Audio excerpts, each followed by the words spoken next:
Governor Asa Hutchinson is about to enter the last year of his second term. The 46th Arkansas governor has faced one of the most trying times in our state and nation's history.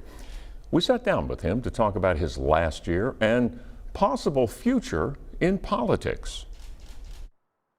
We met in the governor's conference room at the state capitol for a pre-Thanksgiving conversation. So with that in mind, we'll just start here. Okay. What are you thankful for?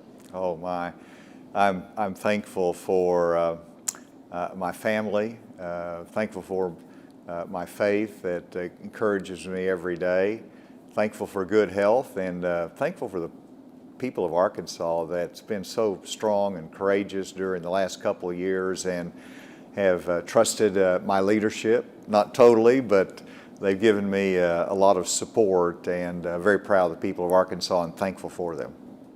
When will you feel like we've beaten COVID? I do believe that if we can just get through these winter months, then we're going to have sufficient vaccination that we're going to be looking pretty good and going to really have a great year next year. Give us a number. When you say vaccinations, what's the number that you have in your head?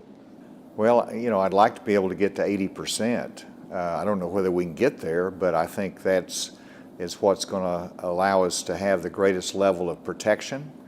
I mean, right now, if you just looked at Arkansans 18 and above, with at least one dose, we're at 70%. Now, that's not fully vaccinated, but whenever you look at that, that's Arkansans that have some protection out there, and it really shows that we're gradually overcoming the resistance.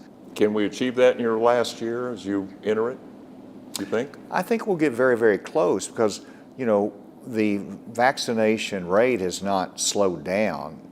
It's slowed down since the early rush, but every day we're vaccinating a couple thousand that we're adding to the list of those that are fully vaccinated. So I think if we can just keep this up through next year, then we'll get close to that. Bravo. Our conversation went from COVID to Arkansas' share of the newly signed infrastructure bill, $5 billion. The fact that it was passed in a bipartisan way, you know, gave it a good foundation, and I think we'll put it to good use without any doubt. Well, that brings us to your last year. How much of this next year, your last year, is going to be consumed with making sure that money gets to where it needs to go?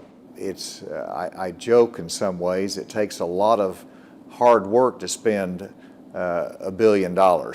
And then you multiply that to even more. And, you know, there's a great responsibility that goes with it. It's a unique opportunity. It is very unique and historic that we have a chance to make investments that's going to make a difference for lifetimes to come. And so it is going to take a lot of energy and organization work, working with the legislature to invest that money properly. We hear politicians talking all the time, especially before elections. They want to bring people together. Is it even possible for us to come together anymore? Well, the answer is yes. America will come together whenever we are challenged. We historically come together whenever we have a threat that binds us together. But it is very, very difficult in this time because we do have divisions, and we have media that drives many of those divisions. And here we are in election year. How, in your last year, will you keep people together in what could be a time of great divisiveness in the electorate? People need to understand that 2021 is not my last year. I have another year, and my staff knows that I'm energized. We've got a full agenda that we've got to accomplish that's going to make a difference for Arkansas for a long time. So my goal is to finish strong and not to get caught up in all the other things that might be a detraction.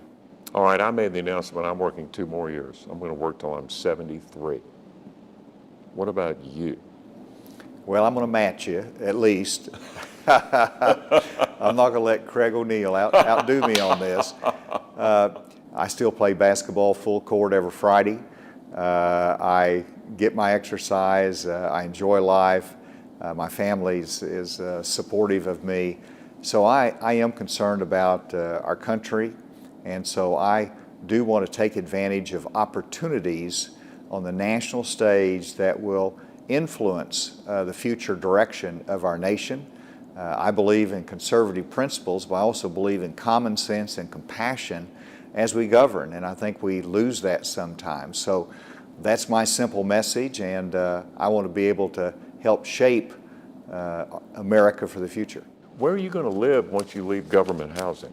I've still got my home. Oh, okay. So I got my home in Northwest Arkansas that we get up to, once a month up there, and so we'll go home. We'll go home.